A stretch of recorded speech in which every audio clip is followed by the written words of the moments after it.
Assalamualaikum warahmatullahi wabarakatuh.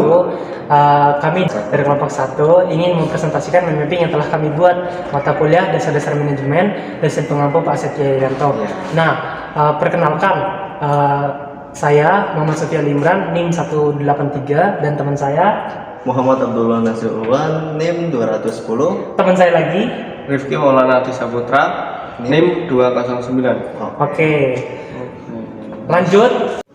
Fungsi manajemen yang pertama ada planning.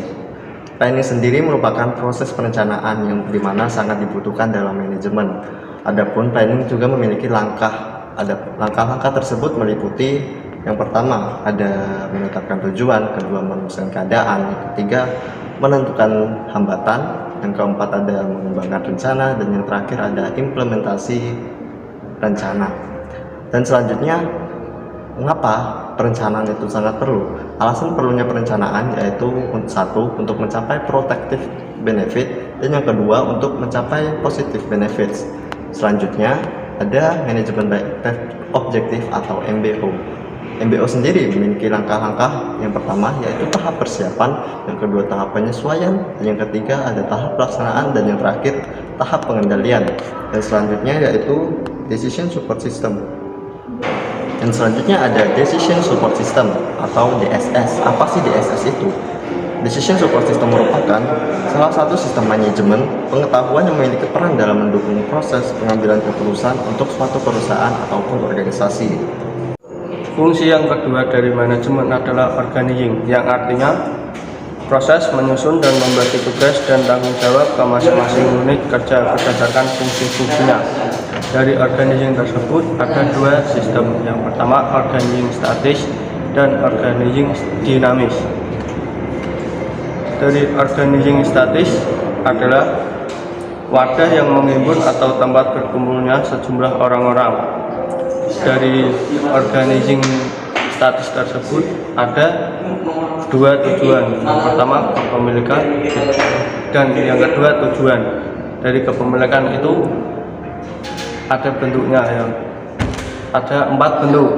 Yang pertama non-government nirlaba, kedua government profit, ketiga government nirlaba, dan keempat non-government profit. Dan tujuannya yang pertama nirlaba, yang kedua profit. Adapun sistem organizing tersebut, yang pertama horizontal, yang kedua piramida, yang ketiga vertikal, dan yang keempat lingkaran. Oke, kemudian lanjut ke fungsi manajemen yang ketiga, ada actuating. Nah, untuk actuating sendiri itu terbagi menjadi 3, ada komunikasi, motivasi, dan kepemimpinan. Nah, untuk yang motivasi ini itu terbagi menjadi 2, ada yang intrinsik dan ada juga yang ekstrinsik. Untuk yang intrinsik sendiri itu ada seperti menghormati para pekerja, kemudian memberikan pelatihan sehingga kinerja pekerja ini dapat meningkat. Nah, dengan seiring berjalannya waktu. Kemudian ada bimbingan, pemberian bimbingan kepada para pekerja, dan yang terakhir ada ekstrinsik ini itu motivasinya bisa seperti memberikan keadilan, kemudian memberikan kompensasi kepada para pekerja yang memerlukan izin gitu. Nah, terus kemudian ada dengan memberikan apresiasi seperti memberikan sebuah barang atau jasa untuk mengapresiasi kinerja para pekerja yang bagus seperti itu. Kemudian ada juga karena faktor lingkungan memberikan. Yang ketiga ada kepemimpinan. Nah, kepemimpinan ini dibagi menjadi 3. Yang pertama ada otoriter, kemudian ada demokratis, dan campuran. Untuk pengertian dari otoriter sendiri yaitu seluruh kebijakan atau keputusan yang dibuat itu dipusatkan oleh satu penguasa.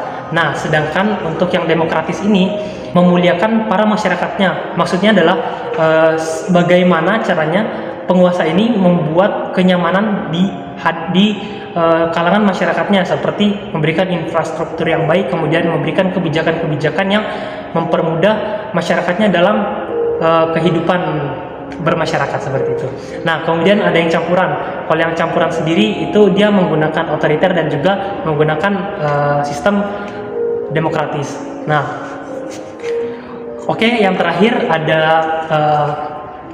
fungsi manajemen controlling. Nah, untuk fungsi manajemen controlling sendiri itu ada 3 tipe.